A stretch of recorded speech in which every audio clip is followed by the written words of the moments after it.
ಮಾನ್ಯ ಅಧ್ಯಕ್ಷರೇ, ಚರ್ಚೆ ಸ್ವಲ್ಪ ದಾರಿ ಚರ್ಚೆ ಸ್ವಲ್ಪ ದಾರಿ ತಪ್ತಾ ಇದೆ. ಮಾನ್ಯ ವಿರೋಧ ಪಕ್ಷದ ನಾಯಕರು ತಮ್ಮ ಅಲಿಗೇಷನ್ ಮಾಡುವಾಗ ಅವ್ರಿಗೆಲ್ಲ ಅರ್ಥ ಆಗಿದ್ದು ಇವರು ಸರ್ಕಾರದ ವಿರುದ್ಧ ಈ ಒಂದು ಆಪಾದನೆ ಮಾಡ್ತಾ ಇದ್ದಾರೆ ಅಂತ. ಅದನ್ನು ಅವರು ಸ್ಪಷ್ಟ ಮಾಡ್ತಾ ಹೇಳಬೇಕಾಗಿತ್ತು. ಲೋಕಸೇವಾ ಆಯೋಗ ಇದೊಂದು ಕಾನ್ಸ್ಟಿಟ್ಯೂಷನಲ್ ಬಾಡಿ. ಆ ಕಾರಣಕ್ಕೆ ನಾನು ಮೊದಲೇ ಹೇಳಿದೆ, ನಾವೆಲ್ಲರೂ ಜವಾಬ್ದಾರಿಯಿಂದ ಇರೋಣ, ಜನರಲೈಸ್ ಮಾಡಬೇಡಿ ಅನ್ನೋ ಒಂದು ಮಾತ್ರ ನಂದು ವಿನಂತಿ.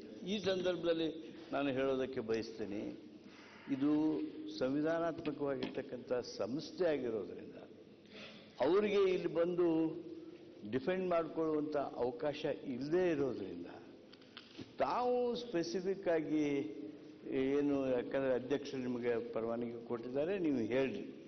ಆದರೆ ಸರ್ಕಾರದ ಪಾತ್ರ ಏನಾದ್ರು ನೀವು ಸ್ಪೆಸಿಫಿಕ್ ಆಗಿ ಹೇಳ್ರಿ. ಅದಕ್ಕೆ ನಾವು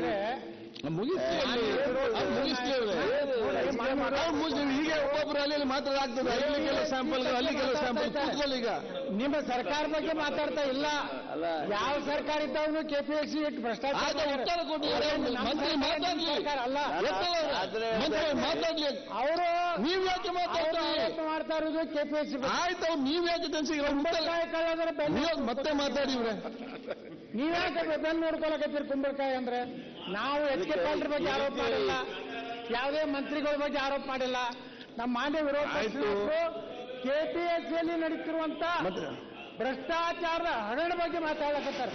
ಅವರು ಕಾಂಗ್ರೆಸ್ ಎಚ್ ಕೆ ಪಾಟೀಲ್ ಹೆಸರು ತಗೊಂಡಿಲ್ಲ, ಸಿದ್ದರಾಮಯ್ಯ ತಿಂದಾರ. ನೀವು ಏನಾದ್ರು ದಿವಸಕ್ಕೊಂದೊಂದು ಹೇಳ್ತಾ ಇರ್ತೀವಿ. ಎಂತ ಮಾಡೋದಕ್ಕೆ ಕೇಳಿ ಕೇಳಿ ಸಾಕಾಗಿದೆ ನಮಗೆ. ನೀವು ಮಾತಾಡಿ.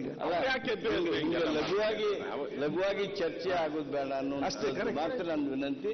ಮಾನ್ಯ ವಿರೋಧ ಪಕ್ಷದ ನಾಯಕರು ಈ ಸಂವಿಧಾನಾತ್ಮಕವಾಗಿರ್ತಕ್ಕಂಥ ಈ ಸಂಸ್ಥೆ ಬಗ್ಗೆ ಮಾತನಾಡುವಾಗ ಗಂಭೀರವಾಗಿ ಸ್ಪೆಸಿಫಿಕ್ ಇನ್ಸ್ಟೆನ್ಸಸ್ ಹೇಳಿ ಅಂತ ಮಾತ್ರ ಹೇಳಿದ್ದೇನೆ. ನೀವು ಚಾರ್ಜಸ್, ಯಾಕಂದ್ರೆ there is no immunity. I know for certain that there is no immunity, but our own rules say that who is not able to defend himself, we must be careful. ಅದು ಮಾತ್ರ ನಾ ಅವ್ರಿಗೆ ಹೇಳೋದಕ್ಕೆ. Sir, ತಾವು ಈ ಸದನದಲ್ಲಿದ್ರಿ, ಇದೇ ಸದನದಲ್ಲಿ ಏನ್ ಸರ್ ಸದನದಲ್ಲಿ ಇಂಥ ಸಂಸ್ಥೆಗಳ ಬಗ್ಗೆ ಹಿಂದೆ ಅನೇಕ ಸಂಸ್ಥೆಗಳು ನಡೆದಿದ್ದಾವೆ. ಉದಾಹರಣೆಗೆ ತಾವು ಇದ್ರಿ, ಇಲ್ಲಿ ಸುಪ್ರೀಂ ಕೋರ್ಟ್, ಹೈಕೋರ್ಟಿನ ವ್ಯವಹಾರಗಳ ಬಗ್ಗೆಯೂ ಇಲ್ಲಿ ಚರ್ಚೆ ನಡೆದಿದೆ. ಅವರು ಬಂದೇನು ಇಲ್ಲಿ ಸಮರ್ಥನೆ ಮಾಡ್ಕೊಳ್ಳಿಕ್ಕೆ ಆಗ್ತಿರ್ಲಿಲ್ಲ. ರಮೇಶ್ ಕುಮಾರ್ ಅವರು ಆ ಪೀಠದಲ್ಲಿದ್ರು, ಅವಕಾಶ ಮಾಡಿಕೊಟ್ರು.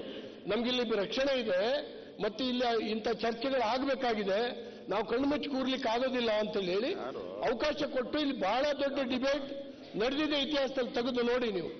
ಈಗ ನೀವು ಸಂವಿಧಾನದತ್ತ ಸಂಸ್ಥೆಗಳು ಅಂದ ಕೂಡಲೇ ಅವೇನು ದೇವಾಲಯಗಳಲ್ಲ ಅವು. ಅಲ್ಲಿ ಏನ್ ನಡೀತಾ ಇದೆ ಅಂತ ನಮ್ಮೆಲ್ಲರಿಗೂ ಗೊತ್ತಿದೆ, ನಿಮಗೂ ಗೊತ್ತಿದೆ.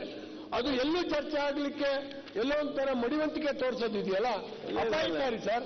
ಇದು ತಪ್ಪು ಸಂದೇಶ ಕಳಿಸ್ಬೇಡಿ.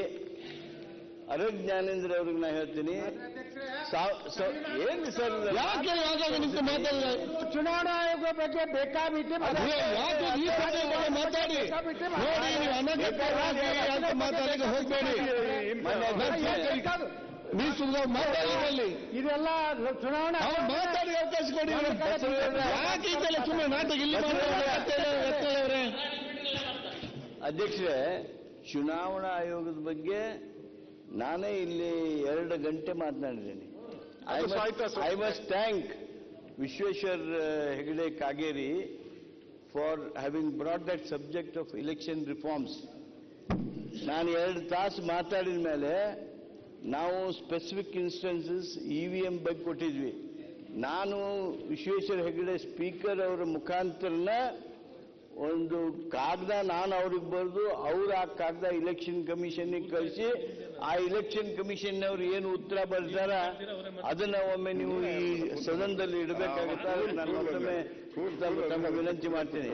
ಆದ್ರೆ ಸಂವಿಧಾನದ ಸಂಸ್ಥೆ ಆಗಿರ್ತಕ್ಕಂಥ ಅದಕ್ಕೆ ನಾವು ಇಲೆಕ್ಷನ್ ಏನೋ ಎಲ್ಲ ಡೈವರ್ಟ್ ಮಾತಾಡ್ಬಿಡ್ಲಿ. ನೀವು ಇವ್ರಿಗೆ ಮಾತಾಡ್ಲಿಕ್ಕೆ ಮಾತಾಡ್ತಾರೆ, ಅವ್ರು ಕೂತ್ಕೊಂಡಿದ್ದಾರೆ, ನೀವೇ ಮಾತಾಡ್ಲಿಕ್ಕೆ ಅವಕಾಶ ಡೈವರ್ಟ್ ಮಾಡಿದಾರಲ್ಲ. ಚುನಾವಣಾ ಆಯೋಗದ ಬಗ್ಗೆ ಮಾತನಾಡುವಾಗ ಚುನಾವಣಾ ಆಯೋಗದ ಬಗ್ಗೆ ಮಾತಾಡಿದ್ವಿ. ಆ ಸಂದರ್ಭದಲ್ಲಿ ನಾವು ಯಾರಿಗೂ ಖಾಸಗಿ ಅಥವಾ ವ್ಯಕ್ತಿಗತವಾಗಿ ಮಾತನಾಡಿರ್ತಕ್ಕಂಥದ್ದಲ್ಲ. ಈಗ ಅವ್ರು ಏನ್ ಬೇಕಾದ್ ಮಾತಾಡಲಿ, ಅದಕ್ಕೆ ಉತ್ತರ ಕೊಡುವಂತ ಸಂದರ್ಭದಲ್ಲಿ ಕೊಡ್ತೇವೆ. ಆದ್ರೆ ಇದೊಂದು ಸುಮ್ಮನೆ ನೋಡ್ರೆ ಯಾಕೆ ಹಿಂಗ್ಯಾಕೆ ಈ ವೇದಿಕೆ ಆಯ್ತು, ನಮ್ದು ಪ್ರಶ್ನೆ ಕೆಪಿಎಸ್ಸಿ ದೊಡ್ಡ ನೀವ್ಯಾಕೆ ಅದನ್ನ ತಲೆ ಮ್ಯಾಗ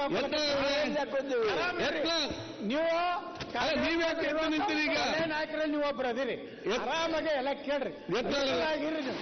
ಅಧ್ಯಕ್ಷರೇ, ದಯಮಾಡಿ ರಾಜಕೀಯವನ್ನ ಬೆರೆಸಲ್ದಂಗ ನಾವು ಸರ್ಕಾರದ ಬಗ್ಗೆ ಏನು ಚಾರ್ಜ್ ಮಾಡುವುದು ಮಾಡ್ಕೊಳ್ಬೇಕು. ಅವ್ರು ನಮ್ದೇನು ತಕರಿಲ್ಲ. ಸಂವಿಧಾನಾತ್ಮಕ ಸಂಸ್ಥೆ ಆಗಿರೋದ್ರಿಂದ ಮಾನ್ಯ ವಿರೋಧ ಪಕ್ಷದ ನಾಯಕರೇ, ತಾವು ತಮ್ಮ ಜವಾಬ್ದಾರಿ ಗೊತ್ತಿರತಕ್ಕಂಥದ್ದೇ. ತಾವು ಇದ್ರ ಬಗ್ಗೆ ಮಾತಾಡುವಾಗ ಜನರಲೈಸ್ ಮಾಡಿ ಯಾವುದು ಮಾತಾಡಬೇಡ್ರಿ ಅಂತ ಇಷ್ಟೇ ನನ್ನ ಮನವಿ. ಸನ್ಮಾನ್ಯ ಅವರ ಆಯ್ತು ಬುದ್ಧಿವಾದ ಪಾಟೀಲ್ರೆ, ಈ ಬುದ್ಧಿವಾದ ಹೇಳೋದಿರ್ತೈತಲ್ಲ, ಈಗ ನಾನು ನಿಮ್ ಕಡೆ ಕೈ ತೋರಿಸಿದ್ರೆ ಈ ಬೆರಳು ನಮ್ ಕಡೆ ಕೈ ತೋರಿಸ್ತೈತೆ. ನೀವು ಇಲ್ಲಿದ್ದಾಗ ನಾನು ಇಲ್ಲೇ ಕೂತಿದ್ದೆ.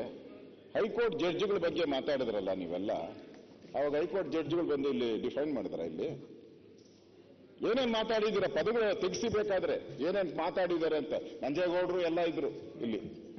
ಹೈಕೋರ್ಟ್ ಜಡ್ಜ್ಗಳ ಬಗ್ಗೆ ಮಾತಾಡಿರೋದು ನಾನು ಹೇಳ್ತಾ ಇರೋದು. ನೀನು ಕೆಪಿಎಸ್ಸಿ ಬಗ್ಗೆ ಎಲ್ಲ ಹೇಳ್ತಾ ಇರೋದು, ಹೈಕೋರ್ಟ್ ಜಡ್ಜ್ಗಳ ಬಗ್ಗೆ ಮಾತಾಡಿ. ಕಬ್ಬನ್ ಪಾರ್ಕ್ ಬಗ್ಗೆ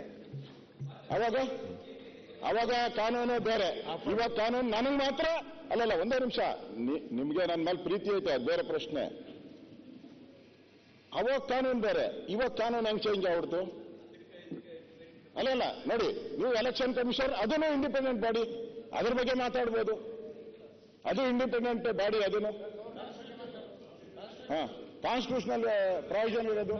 ಗವರ್ನರ್ ಬಗ್ಗೆ ಮಾತಾಡ್ಬೇಕು. ಬಿಜೆಪಿ ಆಫೀಸ್ ಅಂತ ಹೇಳಿದ್ದಾರೆ, ಗವರ್ನರ್ ಆಫೀಸ್ನ. ಅಶೋಕ್ ಅವರೇ, ಅದು ಕಾನ್ಸ್ಟಿಟ್ಯೂಷನಲ್ ಬಾಡಿ, ಅದನ್ನು ಗವರ್ನರ್ ತಾವು ಒಪ್ಪೋದಾದ್ರೆ ಬಿಟ್ಬಿಡಿ ನಮ್ಮನ್ನ. ಸದನಕ್ಕೆ ಗೊತ್ತಿರಲಿ, ನಂಜೇಗೌಡರು, ವಾಟಾಳ್ ನಾಗರಾಜು ಅವ್ರೇನ್ ಮಾತಾಡಿದ್ರಲ್ಲ, ಅವಾಗ the issue was who is supreme regarding the supremacy of legislature or judiciary. ಅದ್ರ ಬಗ್ಗೆ ಚರ್ಚೆ ಆಗ್ತಾ ಇತ್ತು. ಅವರವರ ಅಧಿಕಾರ, ಅವರವರ ಘನತೆ, ಅವರವರ ಸ್ವಾತಂತ್ರ್ಯದ ಬಗ್ಗೆ ಚರ್ಚೆ ಆಗ್ತಾ ಇತ್ತು. ಅದಕ್ಕೆ ಇದಕ್ಕೆ ಸಂಬಂಧ ಏನೂ ಇಲ್ಲ.